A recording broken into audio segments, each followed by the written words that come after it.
I love this species of comfrey. This is Symphytum grandiflorum, the creeping comfrey, dwarf comfrey, or large flowered comfrey, which is a translation of the Latin name, although the flowers are actually not that large. The flowers are cream colored, and the species grows in the forests and more like forest edges, forest clearings of the Caucasus. I found a lot of it in Georgia, usually growing in parks or in very fertile forests, but usually in the clearings. It is widely planted in Britain and often found as a throwout. And actually, very few people know it's widely eaten in Georgia. I found a lot of it sold in the market of Kutaisi in western Georgia as an ingredient of a dish called pali. In that region only this species is used.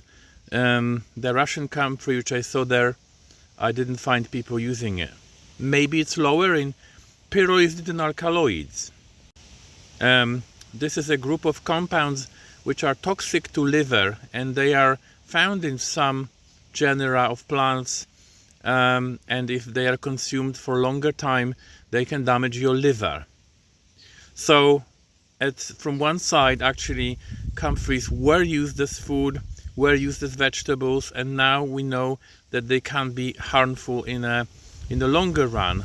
But the question is, can we eat it from time to time? I don't know. I eat comfrey maybe 5 times a year, and I think this is okay, this is safe, but I wouldn't really use it longer. Of course, the leaves and flowers have much less PA alkaloids than the underground parts, which are more dangerous to use internally. Oh, I forgot to say, in Georgia, this species is called kalshava, so you have to ask for kalshava. This is the European comfrey. It can have flowers with different colors, usually purple like this, but sometimes reddish or cream white. Here in southern Poland, it was widely used as poverty food, spring food in mixed potherbs in the 19th century, all the way to the beginning of the 20th century. But now it's not used. Maybe people subconsciously knew it's not that good. I don't know. But a lot of it was actually eaten in Poland. Of course, here it's still traditionally used to make an ointment with fat for broken bones, for healing bones, for bruises, etc. But it is the underground part which is used externally, medicinally.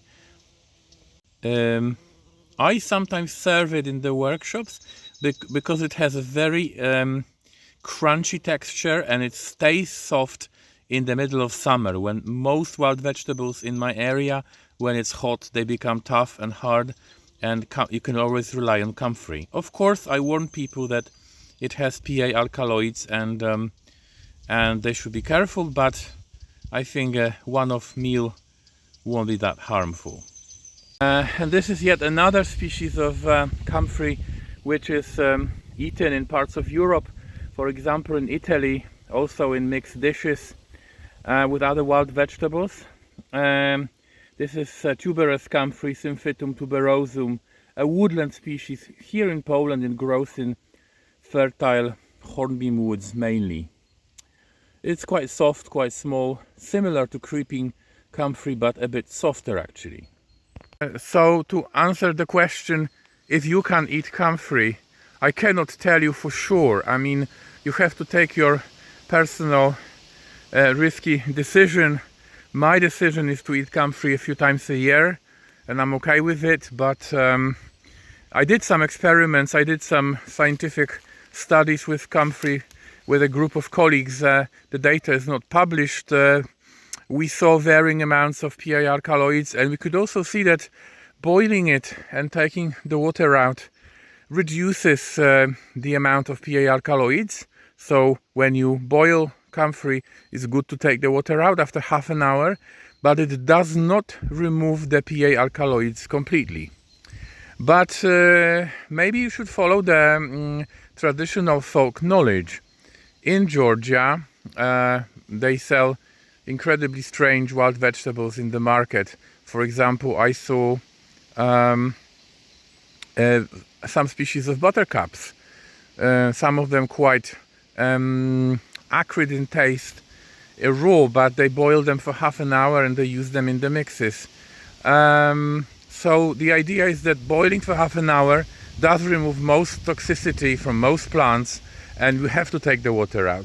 Similarly, in horta in Greece, in parts of Greece, would also be boiled longer. The same in Croatia. In the past, when people used more species of wild vegetables, they would just boil them for half an hour. It does not take out everything. There is still a lot of goodness in the veg, but it does remove a lot of the saponins, a lot of the tannins, a lot of the PA alkaloids. So the food is safer. And also making multi-species mixes also reduces the toxicity, of course.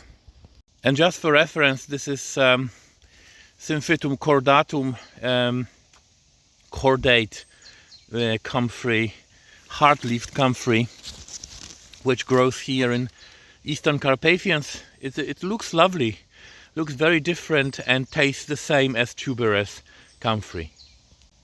But I don't have any records of it being used.